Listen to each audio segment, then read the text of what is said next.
So kwa hii series nataka kuwa na compare a few countries ambazo ziko on the continent of Africa, na hizo countries ni Kenya, South Africa na Nigeria.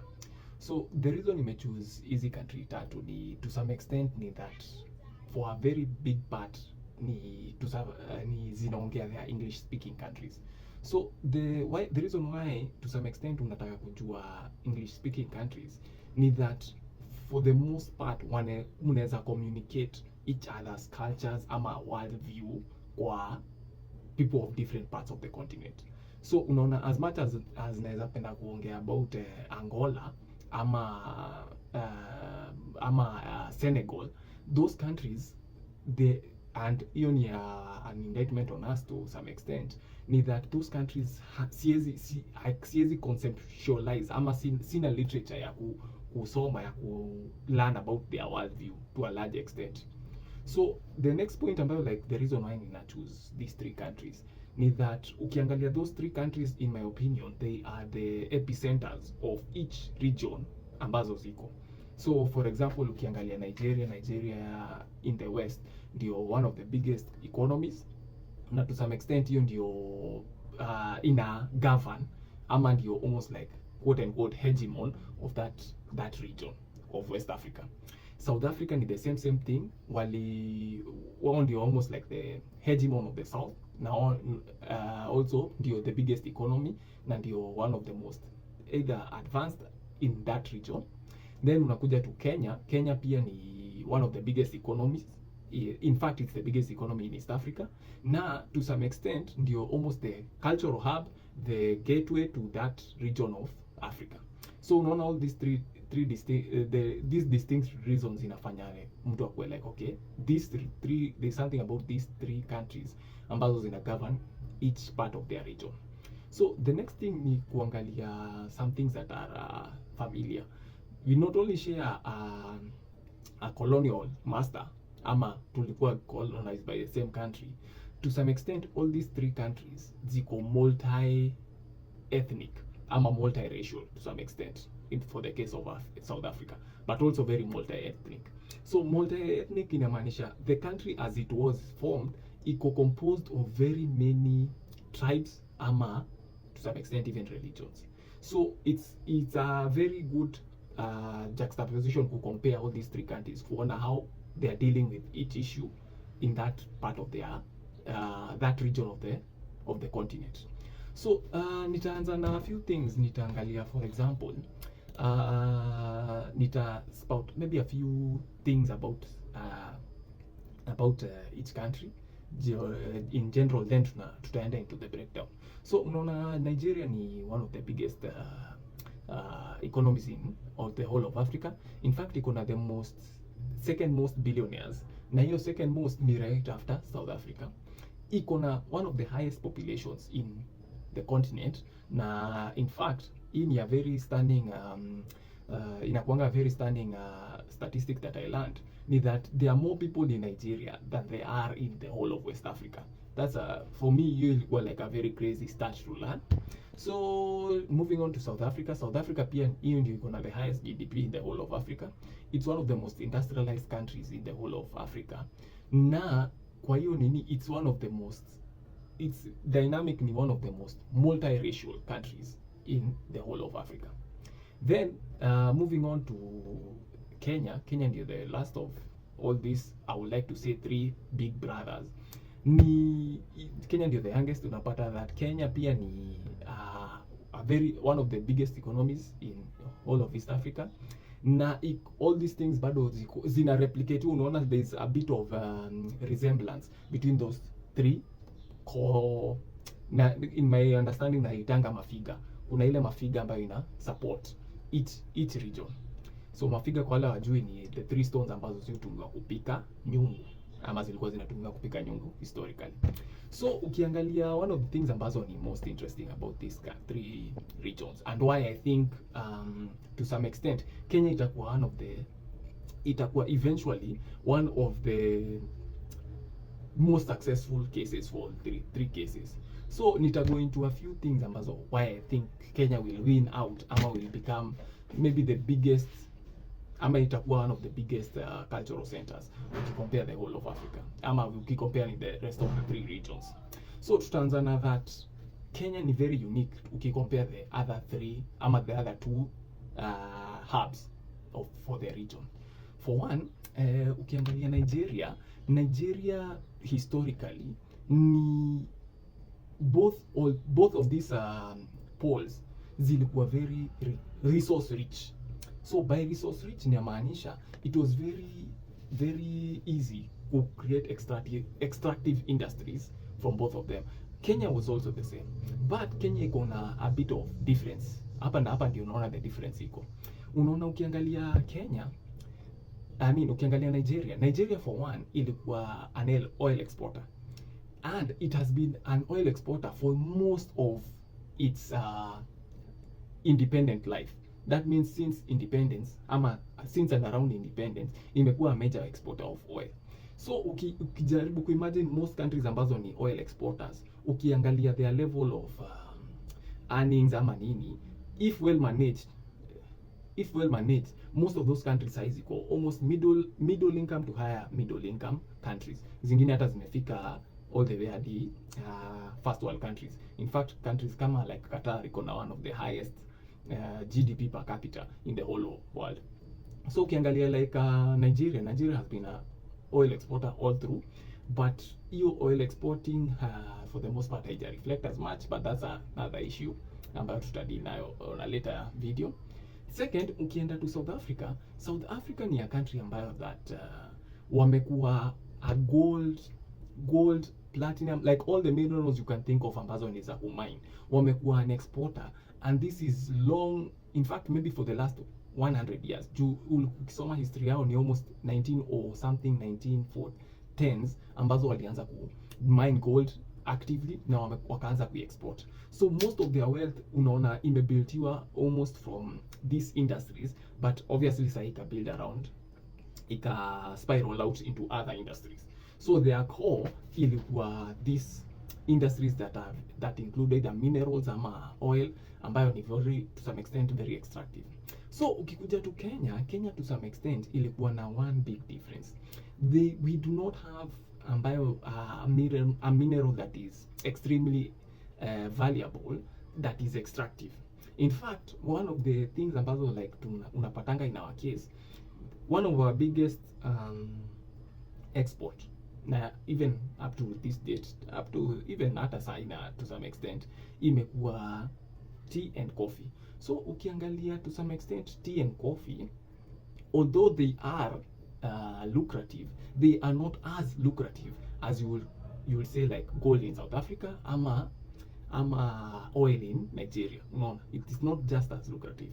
Second of all, ni ukiangalia hizi inaitwaje, hizi resource to some extent oil and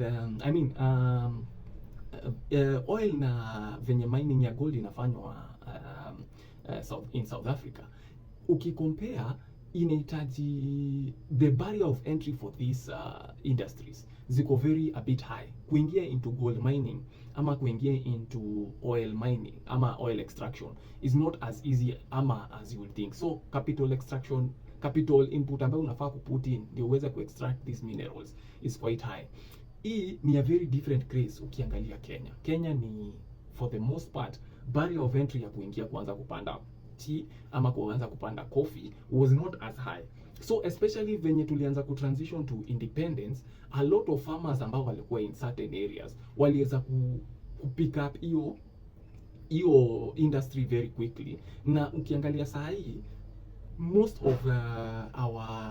of Kenya's tea and coffee to some extent iko dominated by small scale farmers, not necessarily big corporations, which is not the case for maybe if you had to go to Nigeria ama if you had to go to Nigeria with oil ama uende to South Africa with gold. So for the most part our industries ambazo which will be considered the most lucrative as per now almost like 50 to 60 years later zime transition to the people, ime transition almost now to the people sasa. So ukiangalia that dynamic ina mean that Kenya to some extent is not as extractive as you will imagine Nigeria iko ama South Africa liko. So hizo up to leo unasikianga in terms of stability ya country, if sai hiyo capital input ambayo inaaniwa imetransition to the people who were at one time colonized, kuna kuanga at least na a lot of social stability compared to places kama South Africa with the extraction ama Nigeria with the extraction of oil. So hiyo ndio one of the points ambazo like yes, napenda kucompare in that situation. So ukiangalia ukimove on to vitu kama so especially for social fabric inasaidia sana for Kenya, because Kenya sasa tunaweza build our own systems around Kenya sisi tuna export. Now ndio kwamba unasikianga institutions kama KTDA na za coffee, all those institutions to some extent they are owned by the citizens of that country. This is not necessarily true for venye nimesema Nigeria and South Africa. The next point ni that because of how lucrative those industries are in those countries, easy countries, although they are hubs for their regions, India, the second biggest difference I think ambayo haiko, Nigeria haiko as incentivized to build bridges ama to build ties with the rest of West Africa. So ukiangalia like ile population wako nayo already a huge number. Then sisi on top of that, it's already oil rich and because relatively everything they will need is within their borders. So ukiangalia their dispositions ama wale elites wale wako huko, they will not be as enthusiastic about building regional cooperation. Ukienda to South Africa ni almost a mirror of the same thing. South Africa is almost the most developed country in the whole of Africa. Na to some extent iko na one of the highest GDP per capita of any on the continent. So for the most part, they are not trying to build regional integration. Although you're almost like the hub for the region, they are not trying to build regional integration for that part of the world. None. Sa India inaleta to my second point about Kenya ni that Kenya to some extent, especially juu ya venye tuko na pale tuko, sisi tuko highly incentivized to build regional integration with the rest of our region. Sisi as much as possible tunataka regional integration. In fact, regional integration ndio one of the things ambazo ita make us prosperous. The third and last thing ambayo ninaona ni ina put Kenya apart to some extent than to South Africa and Nigeria ni that ukiangalia the place of lingua franca in your country. So unaona ka for example Kenya tuko na one common language that unites all of us. Sisi wote to some extent tuko united ama we are lucky enough to have a common language. So you may not know it, but a common language goes a long way in communicate each other's cultures ama communicate each other's understanding of situations. So ukiangalia like Nigeria hawana one common language that you will say inaongewa all over the country. Ndio kwamba they have to lean on the language of the quote unquote mkoloni ule aliwa colonize, which is English. Hiyo ni very different na Kenya. Na pia ukiona kasa for example ukienda Nigeria unapata that kuna Igbo, kuna tribe called Igbo, kuna a tribe called Yoruba.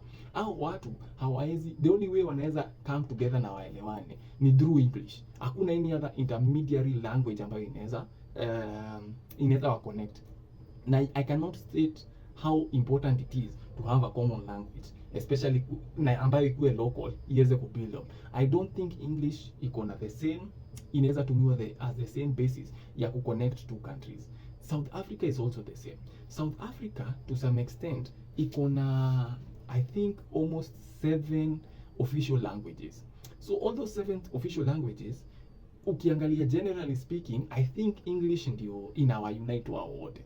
So unaona your situation of like the only thing that connects you is a foreign language ama a foreign entity. I don't think inaenda a long way in building social cohesion. So hiyo ndio they will always, if you had to take like a mtu ambaye like wa tribe ya Xhosa in South Africa na Zulu in South Africa. Hao watu ndio waweze kumesh eventually ni very difficult to some extent because they have to do it through another man's language.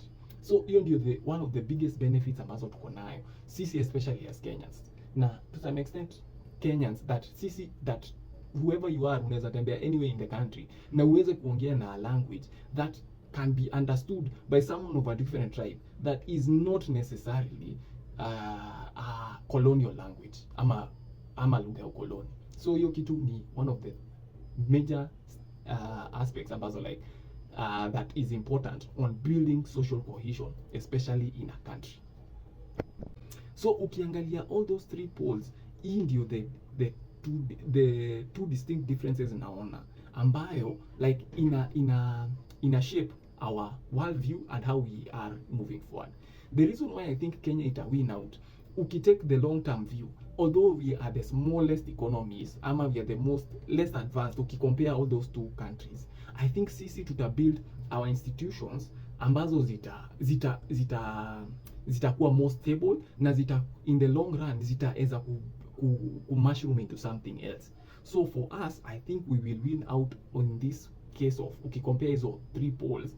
Generally speaking, I think tuta win out because of those two reasons. We are incentivized kwanza ku integrate with our region. Now the second thing is that most of our institutions are not extractive, ama to some extent they are not as extractive as the other ones are.